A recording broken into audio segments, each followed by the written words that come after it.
മകളേ, ജെറുസലം വചനക്കൂടാരത്തിൽ നിന്നും 3 മിനിറ്റ് പ്രാർത്ഥനയ്ക്ക് ഈ വർഷത്തിൻ്റെ സമാപനത്തിൽ നമ്മൾ ഒരുമിച്ച് ചേർന്നിരിക്കുകയാണ്.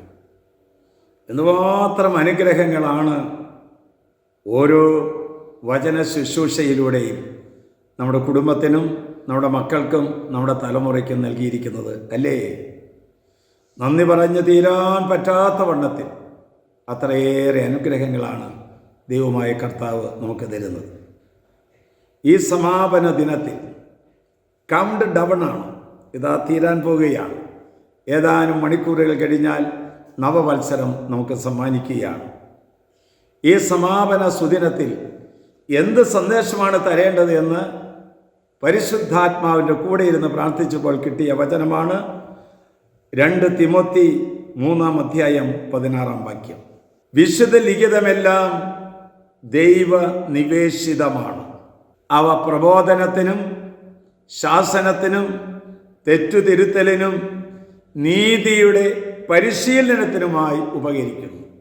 ഒരു വർഷം 400-ലധികം വചനങ്ങൾ നമ്മുടെ ജീവിതത്തിലേക്ക് ദൈവത്തിൻ്റെ ആത്മാവിനാൽ പ്രേരിതമായി ഞാൻ നിങ്ങൾക്ക് നൽകുകയായിരുന്നു. പ്രത്യേകമായ വിധത്തിൽ ഈ ഒരു വർഷത്തിൽ നൽകിയിരിക്കുന്ന എല്ലാ അനുഗ്രഹങ്ങളും ഒന്ന് മനസ്സിൽ ഓർക്കുക. ദൈവത്തിൻ്റെ ആത്മാവ് പറയുകയാണ്, നീ പരിപൂർണനാകാൻ ആഗ്രഹിക്കുന്നുവെങ്കിൽ ദൈവനിവേശിതമായ വചനം നിന്റെ ഹൃദയത്തിലേക്ക് കടന്നു വരണം. പ്രബോധനം, ശാസനം, തെറ്റുതിരുത്തൽ, നീതിയുടെ പരിശീലനം, ഇതിലൂടെ മാത്രമേ ഒരു വ്യക്തിക്ക് പരിപൂർണതയിലേക്ക് വളരാൻ സാധിക്കുക. ഒരു വചനം കേൾക്കുമ്പോൾ അതിനെ തടസ്സം സൃഷ്ടിക്കാൻ കടന്നു വരുന്നവനാണ് പിശാച്. ആ സമയത്തല്ലേ നമുക്ക് പല പല കാര്യങ്ങൾ പോകേണ്ടത്? ആ സമയത്തല്ലേ പല കാര്യങ്ങൾ നമ്മൾ വ്യാപൃതമായി തീരുന്നത്? ഇത് പിശാചിൻ്റെ തന്ത്രമാണെന്ന് അറിഞ്ഞുകൊണ്ട് ഈ കഴിഞ്ഞുപോയ വർഷത്തിൽ നമുക്ക് വന്നുപോയ പോരായ്മകളെക്കുറിച്ച് നമുക്ക് അനുദപിക്കാം.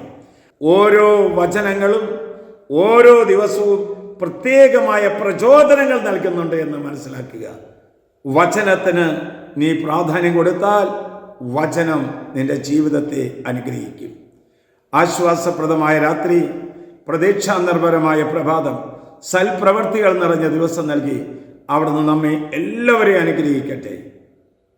നവവത്സരത്തിൻ്റെ നല്ല നല്ല ആശംസകൾ ഇത് കേട്ടുകൊണ്ടിരിക്കുന്നവർക്കും ഇത് പ്രചരിപ്പിക്കുന്നവർക്കും ഉണ്ടാകട്ടെ എന്ന് എൻ്റെ ഹൃദയം തുറന്ന് ഞാൻ നിങ്ങൾക്ക് ആശംസിക്കുകയാണ്.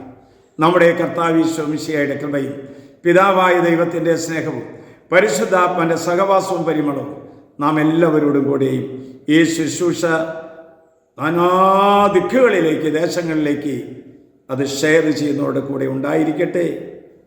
പ്രാർത്ഥിച്ചുകൊണ്ട് അനുഗ്രഹിക്കുന്നു. ഇപ്പോഴും എപ്പോഴും എന്നേക്കും. ആമേൻ.